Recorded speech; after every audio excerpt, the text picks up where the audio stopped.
আমরা যখন ইফতারের সময় হয়ে যায় তখন অনেকেই একটা কাজ করি যে হয়তো কোনো মসজিদে আজান হচ্ছে অথবা টেলিভিশন আজান হচ্ছে অথবা ঘড়ির টাইম হয়ে গেছে এবং আমার ঘড়ির টাইমটা একদম পারফেক্ট, তারপর একটু বিলম্ব করি যে না একটু সতর্কতার জন্য। তখন দেখা যায় এই সতর্কতার জন্য 1 মিনিট কেউ বা 2 মিনিট এই সতর্কতামূলক বিলম্ব করা শরিয়া কতটুকু অ্যালাউ করে আমাদেরকে? আলহামদুলিল্লাহ ওয়াসসালাতু ওয়াসসালামু আলা রাসূলিল্লাহ ওয়া আলা আলিহি ওয়া আসহাবিহি ওয়া মাওয়ালা। এক্ষেত্রে আমরা চমৎকার একটা হাদিস পাই যেখানে রাসূল সাল্লাল্লাহু আলাইহি ওয়াসাল্লাম বলেছেন, এই হাদিসটাও বুখারীতে এসেছে, যে তিনি বলেছেন লা ইয়াজালুন নাসু বিখাইরিন মা আজ্জালুল ফিতর। মানুষ ততক্ষণ পর্যন্ত কল্যাণের উপর থাকবে যতক্ষণ পর্যন্ত তারা দ্রুত তড়িৎ ইফতার করবে। তড়িৎ ইফতার করার অর্থটা কি? ইফতারের টাইম হওয়ার সাথে সাথে ইফতার করা। ইফতারের টাইমটা কি? কোরআনে বলেছেন, আল্লাহ তাআলা বলেছেন সুম্মা আতিমুস সিয়ামা ইলাল লাইল, তোমরা রাত্রি পর্যন্ত সিয়াম পরিপূর্ণ করো। এখন রাত্রি পর্যন্ত মানে কি? সূর্য অস্ত যাওয়ার পরে কি আরও কিছুক্ষণ অপেক্ষা করবে নাকি করবে না? এরকম একটা প্রশ্ন অনেকেরই আসে। অনেকে এই আয়াত থেকে বলেন যে না, ইফতার করতে হবে রাতে, সূর্য অস্ত যাওয়ার পরে। এটা কোনো গ্রুপ সেটা করে থাকে, কিন্তু আমরা এই ব্যাখ্যাটা নেব সহিহ বুখারী থেকে। রাসূল সাল্লাল্লাহু আলাইহি ওয়াসাল্লাম বলেছেন, ইদা আকবালাল লাইলু মিন হাহুনা ওয়া আদবারান নাহারু মিন হাহুনা ওয়া গারাবাতিশ শামস আফতারাস সায়েম। যখন এদিক থেকে রাত্র আসবে, এদিক থেকে দিবসের অবসান হবে আর সূর্য অস্ত যাবে, তখনই রোজাদার ইফতার করবে। তাহলে এই হাদিসটা স্পষ্টভাবে সুম্মা আতিমুস সিয়াম ইলাল লাইলের ব্যাখ্যা হলো।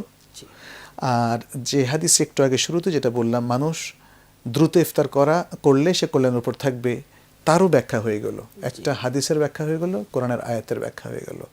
এখানে রাসূল সাল্লাল্লাহু আলাইহি ওয়াসাল্লাম অস্পষ্ট আর কিছুই রাখেননি, বলে দিয়েছেন সূর্য অস্ত গেলেই রোজাদার ইফতার করবে। তাহলে তাকে আজান শুনতে হবে এমন কোনো শর্ত আরোপ করা হয়নি।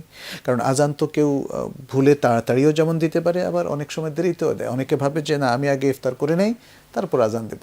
এখন যিনি মুয়াজ্জিন তিনি ইফতার করার পরে আজান দিচ্ছেন আর অন্যরা তার জন্য অপেক্ষা করছে তার আজান শুনে ইফতার করবে, এটা তো অযৌক্তিক। আসলে এই জন্যে আমরা দেখি যে রাসূল সাল্লাল্লাহু আলাইহি ওয়াসাল্লাম কখনোই আজানের সাথে ইফতারকে আসলে সংশ্লিষ্ট করেননি।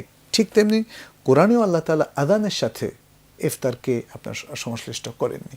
তাহলে আযানে ইফতারকে সংশ্লিষ্ট করেছেন সূর্য অস্ত যাওয়ার সাথে।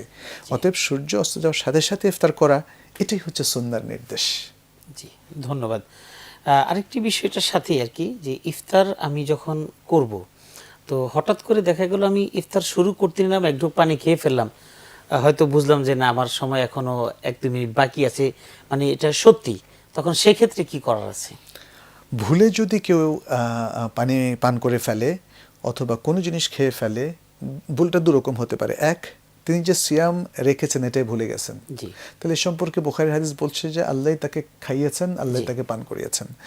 আর যদি কেউ ভুলে, অর্থাৎ টাইমিংয়ের ভুলে ইফতার করে ফেলে, সে সিয়ামের কথা মনে আছে, মনে করেছে ইফতার টাইম হয়েছে, তাহলেও তার উচিত হচ্ছে সাথে সাথে স্টপ হয়ে যাওয়া এবং তার সিয়ামটা শুদ্ধ।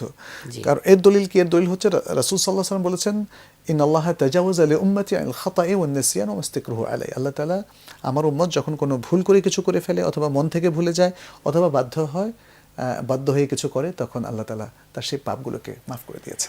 জি মোহতারাম, ধন্যবাদ আপনাকে। অত্যন্ত চমৎকার ভাবে আমরা এই প্রশ্নের সমাধান পেলাম। আল্লাহ আমাদের সকলকে কবুল করুন, আমিন। বারাকাল্লাহু ফিক।